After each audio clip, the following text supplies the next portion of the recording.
पेशावर से एक साल इस्लामाबाद में मेरे स्कूल आए और कहा कि मैं आपके जो मॉडल है, एक आइडियल रोल मॉडल बच्चों को बनाना, घर के अंदर एक ऐसा प्रोडक्टिव इन्वायरमेंट बिल्ड करना जहाँ पर स्क्रीन को इंटरटेनमेंट के लिए इस्तेमाल ना किया जाए, बच्चों को फिज़िकली और उनके अंदर प्रोडक्टिविटी और वीडियो गेम्स से उनको दूर रखा जाए।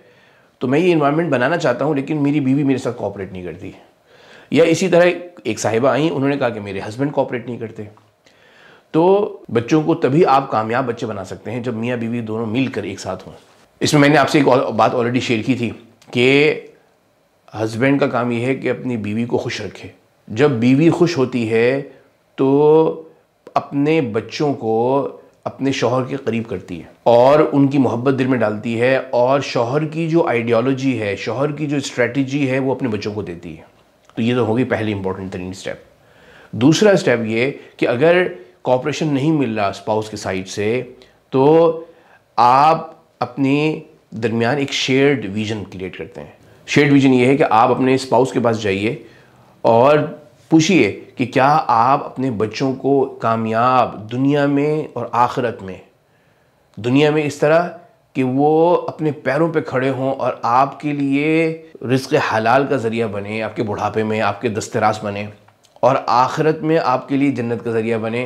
अल्लाह आपकी तरबियत से इतना खुश हो कि आपको जन्नत में दाखिल करे, और दुनिया में आपको इतने मज़े और आपकी औलाद आपको इतने आराम दे कि आपको दुनिया में राहत मिले।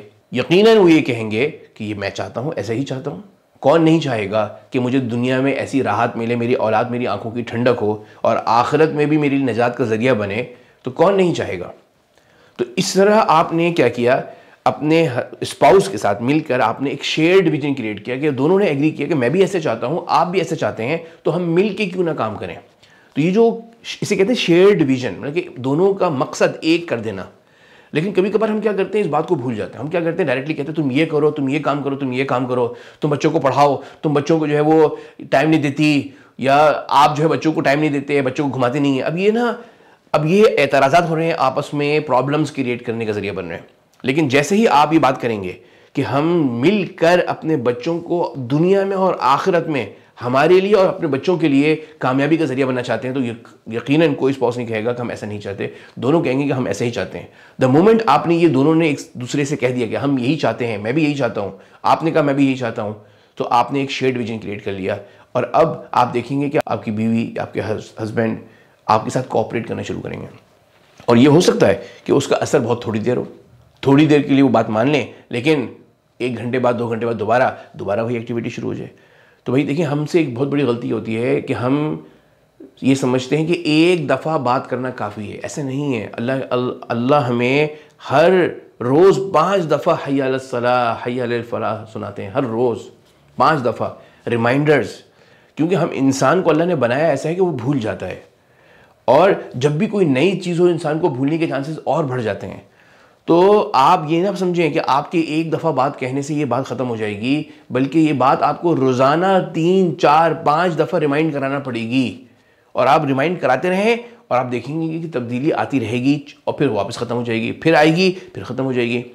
तो ये बात आप अपनी घटी में मान लें कि एक दफ़ा बात करने से बात नहीं बनेगी। हर रोज़ 3, 4, 5 दफ़ा आपको रिमाइंड कराना पड़ेगा। और इंशाल्लाह आप जब भी रिमाइंड कराएंगे कि देखो हमने मिलकर फ़ैसले किया है कि अल्लाह करे कि हमारी औलाद हमारी इस दुनिया में आंखों की ठंडक हो और आखिरत में हमारी निजात का ज़रिया बने। आप जैसे रिमाइंड कराएंगे, फ़ौरन दोनों तरफ आप देखेंगे कि एक चेंज आएगा और दोनों एकदम अपने टोस पे आ जाएंगे कि हमने वाकई फोकस होकर अपने बच्चों के लिए मेहनत करनी है, कोशिश करनी है। तो ये तो हो गया, मैंने आपको बताया कि शेयर्ड विजन क्रिएट करना नंबर 1। और दूसरी गलती लोगों से क्या होती है कि वो एक दफ़ा बात कहकर समझते हैं कि हमेशा हमेशा के लिए मसला ख़त्म हो गया। ऐसा नहीं है, बार बार रिमाइंड कराना पड़ेगा। ये तो हो गई 2 बातें। फिर तीसरी बात, अपने सामने कोई रोल मॉडल फैमिली रखें अपने ख़ानदान में से, जो अपने बच्चों को टाइम देते हैं, घर में प्रोटेक्टिव इन्वायरमेंट है, बच्चों के घर में रूल्स हैं, खेलने के तरीक़े हैं, आदाब हैं, और स्क्रीन का जो टाइम है वो लिमिटेड, कंट्रोल्ड है, प्रोडक्टिविटी के ऊपर है, वीडियो गेम्स बैन हैं, और घर में एक ऐसा अच्छा एक प्रोडक्टिव इन्वायरमेंट है जहाँ पर बच्चे ग्रो कर रहे हैं। तो ऐसी फैमिलीज़ को अपने सामने रोल मॉडल बनाएं। तो इससे क्या होता है, इंसान को आसानी हो जाती है रास्ते को सफ़र करना आसान हो जाता है, और आपके सामने एक आइडियल रखा होता है तो आपके अंदर दिल में खुद ब खुद एक चाहत और आपकी जो ख्वाहिश है वो पैदा होती रहती है। तो कहने का मकसद सिर्फ ये है कि बच्चों की जो तरबियत है, ये तरबियत का जो प्रोसेस है, ये इसका कोई तरीक़ा, कोई एक स्ट्रेटजी नहीं है, बल्कि आपने बस कोशिश करती रहनी है और अल्लाह से मांगते रहना है, छोड़ना नहीं है, गिव अप नहीं करना। Failure is not about falling down, failure is the refusal to get up. आपने कहना है बस हमारी ज़िंदगी का मकसद क्या है, हम कोशिश करते रहें अपने औलाद के ऊपर, अपने ऊपर कु अनफुसकुम व अहलीकुम नारा, अपने ऊपर भी कोशिश करते रहें और अपने बच्चों पर भी कोशिश करते रहें। जब गलती हो जाए फ़ौरन रिमाइंडर हो, फ़ौरन दोबारा से ठीक करें, दोबारा कोशिश करें, दोबारा गिर जाएं, दोबारा खड़े हो जाएं, लगे रहना है और अल्लाह से दुआ मांगनी है। अल्लाह ताला मुक़ल्लिबुल क़ुलूब हैं, अल्लाह ताला दिल अल्लाह के कंट्रोल में है। अब सुभान अल्लाह, मेरी बचपन की कहानी है कि मैंने कुरान मेरा हिफ्ज़ हुआ, मैं कुरान भूल गया था, छोटा था, शरारती था, भूल गया कुरान। तो मेरी वालिदा ने मुझे एक स्टेटमेंट कही थी कि कुरान को जिसने भुलाया उसको मैंने दुनिया में कभी कामयाब होते नहीं देखा। अच्छा, ये मेरी वालिदा की ये स्टेटमेंट, मैं अपनी वालिदा से पूछता हूँ ना तो मेरी वालिदा कहती है मुझे तो याद नहीं, अपने बहन भाइयों से पूछता हूँ तो उनको भी याद नहीं, लेकिन सुभान अल्लाह मेरी वालिदा की वो मुंह से निकली हुई बात ऐसी मेरे दिल में घुसी कि मुझे लगा कि मैंने तो कुरान भुला दिया है तो मैं तो कभी कामयाब हो ही नहीं सकता।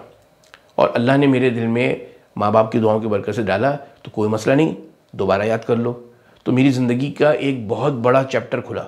तो अल्लाह जो है, दिल अल्लाह के हाथों में है, और अल्लाह चाहें तो आपकी किसी बात का कुछ नहीं पता किस बच्चे पे, किस आपका क्या असर हो जाए। तो इंसान को चाहिए कि अल्लाह से मांगता रहे और कोशिश करता रहे। यही एक तरीक़ा है बच्चों की तरबियत, बच्चों को अच्छा बनाने की, बच्चों पे मेहनत करने की, आँखों की ठंडक बनाने की, आखिरत में कामयाबी की, अपनी और अपने बच्चों की।